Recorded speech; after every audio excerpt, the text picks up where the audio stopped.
Hello viewers, welcome to Deep's Mathematics 23. So இந்த வீடியோவில் மேக்ஸ்க்கான day 61 அதாவது ratio and proportion time and ஒர்க்குக்கான class number 7 தாங்க பார்க்க போகிறோம்.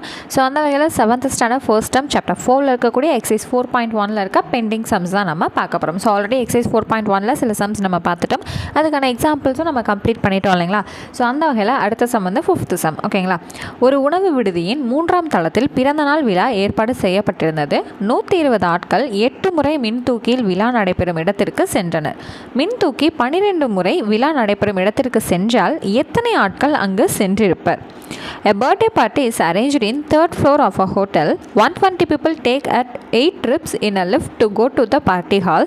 If 12 trips were made, how many people would have attended the party? So lift மூலமாக 120 பேர் எத்தனை தடவைங்க அந்த லிஃப்ட்டில் வந்து போயிருக்காங்க? 8 தடவை போயிருக்காங்க. அதாவது ஒரு 120 பீப்புள்ஸ் அந்த பர்த்டே பார்ட்டி நடக்கக்கூடிய ஹாலுக்கு 8 தடவை லிஃப்ட்டில் வந்து கூட்டிகிட்டு போக வேண்டியதாக இருந்துச்சு.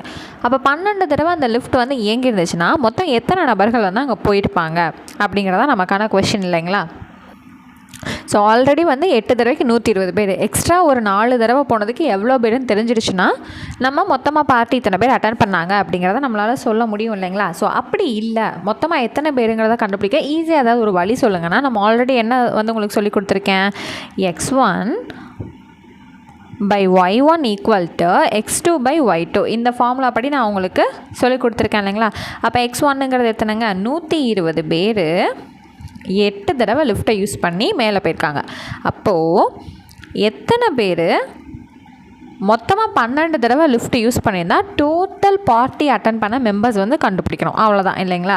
சரி, அப்போ என்ன பண்ணணும், டிவிஷன் போடுங்க, ஈக்குவல்ட்டு போடுங்க. சரி, என்ன பண்ணுவோம் அடுத்து, நம்ம எக்ஸை வந்து ஆப்போசிட் சைடு அனுப்பிட்டு மிச்சம் எல்லாத்தையும் இங்கிட்ட அனுப்புவோமா. அப்போ 120 அப்படியே இருக்கும். அந்த 8/12ங்கிறது 12/8ன்னு சொல்லி மாறி நமக்கு ஆப்போசிட் சைட் போகுமா. சரிங்க, இது என்ன பண்ணலாம், 4 டேபிள் அடிப்போமா. 2 4s are 8ங்க, இது 3 4s are 12. 1 2 is 2, 6 2s are 12, இங்கே ஒரு 0. அப்போ 6 × 3 18ன்னு வரும், பின்னாடி ஒரு 0 இருக்குது. அப்போ 180 பேர் வந்து என்ன பண்ணியிருக்காங்க, இந்த பர்த்டே பார்ட்டியை அட்டன் பண்ணியிருக்காங்க. ரொம்ப சிம்பிளாக இருக்கு இல்லைங்களா இந்த டாபிக்.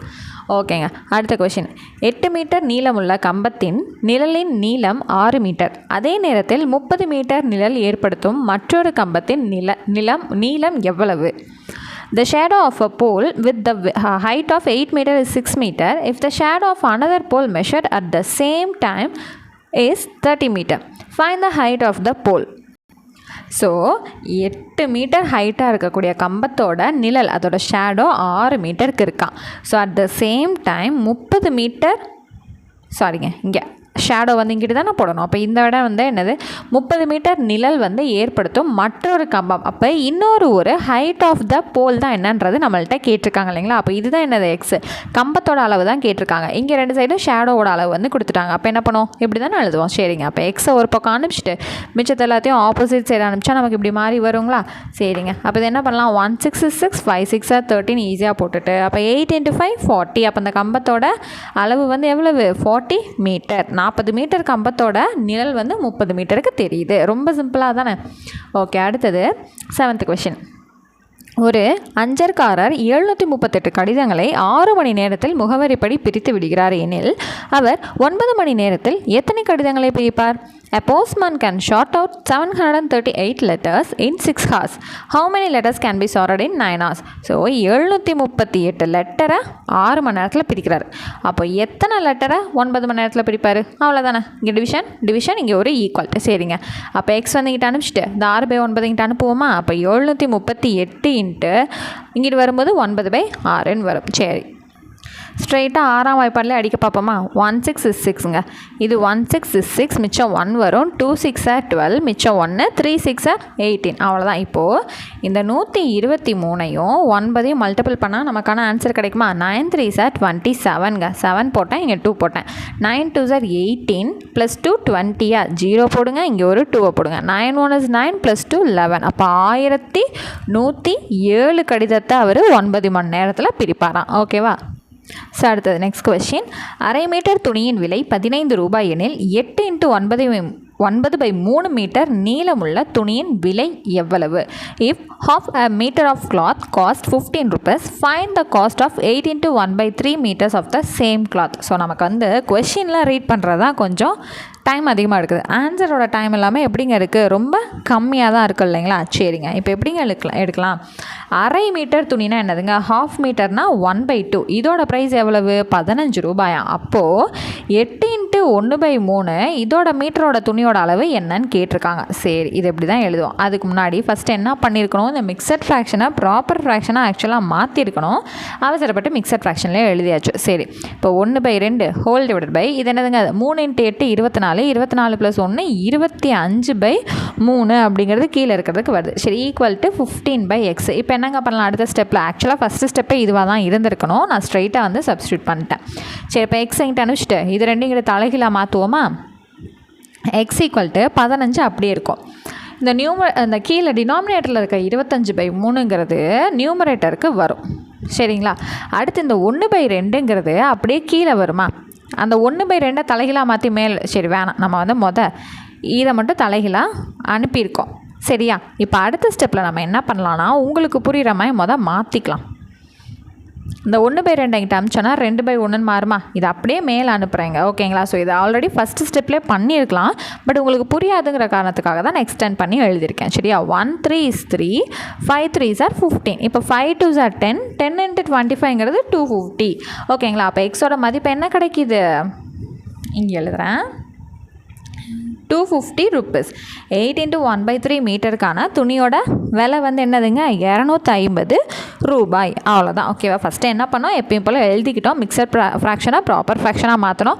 இப்போ எக்ஸ் எங்கிட்ட அனுப்பிச்சா இந்த 2 நம்பர்ஸையும் என்ன பண்ணுவோம், இங்கிட்ட ஆப்போசிட்டில் ரெசிப்ரோக்கலாக அனுப்பணும். ஸோ ரெசிப்ரோக்கலாக அனுப்புனதுக்கப்புறம் டிவிஷனுக்கு கீழே ஒரு டிவிஷன் இருக்குது. இது என்ன பண்ணுவாங்க, மேலே அனுப்பும்போது தலைகீழாக மாறி வருமா. ஸோ அதுக்கப்புறம் முடிஞ்சளவு எல்லாத்தையும் அடித்து கொடுத்ததுக்கப்புறம் நமக்கு ஆன்சர் என்ன கிடைக்குது, 250 ரூபாய்ன்னு கிடைக்குது. அவ்வளோதான்.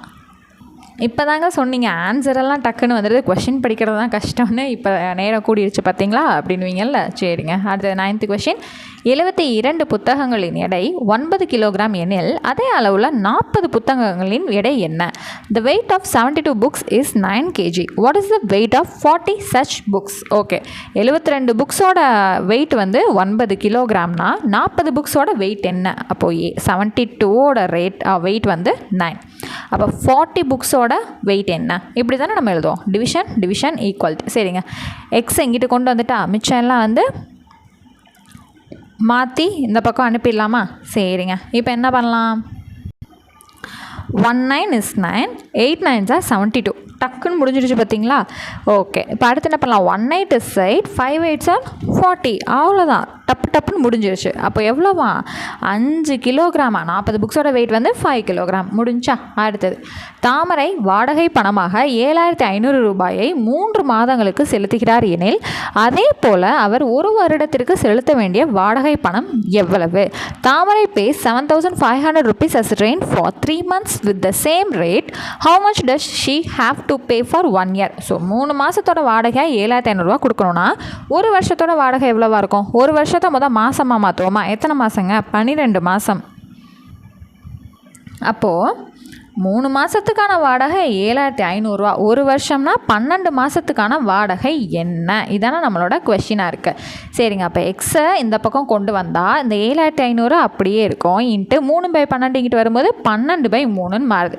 சரியா. இப்போ என்ன பண்ணலாம், 1 3 is 3ங்க, இங்கே அடிங்க. 2 3s are 6, மிச்சம் 1, 5 3s are 15, மிச்சம் 2 0 பின்னாடி இருக்கா. சரி, இப்போ என்ன பண்ணணும், 2500ஐயும் இந்த 12ஐயும் மல்டிபிள் பண்ணணும். ஸோ நம்ம 25ஐயும் 12ஐயும் மட்டும் நம்ம என்ன பண்ணலாம், மல்டிபிள் பண்ணலாம். ஸோ 2 5s are 10, 0 போட்டு 1ங்க, 2 2s are 4 5. இது என்ன வரும், 1 5 is 5, 1 2 is 2, 0 0 1 3, 300 ஆச்சா. சரி, 300 ஆல்ரெடி பின்னாடி 2 0. அப்போது 1 வருஷத்துக்கான வாடகை எவ்வளவு, 30,000 ரூபாய். டக்குன்னு முடிஞ்சிருச்சு பார்த்தீங்களா. அடுத்தது இன்றைக்கான லாஸ்ட் சம். 30 நபர்கள் ஒரு வயலை 15 நாட்களில் அறுவடை செய்கிறார்கள் எனில் 20 நபர்கள் எத்தனை நாட்களில் அவ்வயலை அறுவடை செய்வார்கள்? If 30 men reap a field in 15 days, then in how many days can 20 men reap the same field? So 30 பேர் 15 நாளில் அறுவடை செஞ்சிட்றாங்க. அப்போ 20 பேர் அறுவடை செய்ய எத்தனை நாள் ஆகும்? அவ்வளோதானே. டிவிஷன் போடுங்க. இங்கே ஒரு ஈக்குவல்ட்டை போடுங்க. அப்போது எக்ஸை வந்து இங்கிட்ட அனுப்பிச்சாச்சு ஓகேவா. அப்போ இந்த 15 வந்து இங்கே அப்படியே இருக்கும். இந்த 30/20 அங்கிட்ட வரும்போது 20/30 நமக்கு மாற்றம் அடைஞ்சு வருமா. சரி 1 0க்கு 1 0 கேன்சல் ஆகிடுது. 1 3 is 3, 5 3s are 15. அப்போ என்னதுங்க 5 × 2 10 ஆச்சா. அப்போ x = 10 days. அப்போ 10 நாளில் இவங்க என்ன பண்ணுவாங்க, அந்த வேலையை நமக்கு முடிச்சு கொடுத்துருவாங்க. ஓகேங்களா. அவ்வளோதாங்க, இன்றைக்கான கிளாஸ் வந்து கம்ப்ளீட் ஆகிடுச்சு. உங்களுக்கும் நம்மளோட இந்த மாதிரி மெட்டீரியல்ஸ் எல்லாம் உங்களுக்கும் வேணும் அண்ட் நீங்களும் நம்மளோட டெஸ்ட் பேட்சில் வந்து ஜாயின் பண்ணணுங்கிற இன்ட்ரெஸ்ட் இருந்துச்சு அப்படின்னா டிஸ்கிரிப்ஷனில் இருக்க வாட்ஸ்அப் நம்பர் எடுத்து டெக்ஸ்ட் பண்ணி டீட்டெயில்ஸ் கேட்டு நீங்களும் தாராளமாக ஜாயின் பண்ணிக்கலாம். ஸோ நெக்ஸ்ட் கிளாஸில் மீட் பண்ணுறேன். தேங்க்யூ.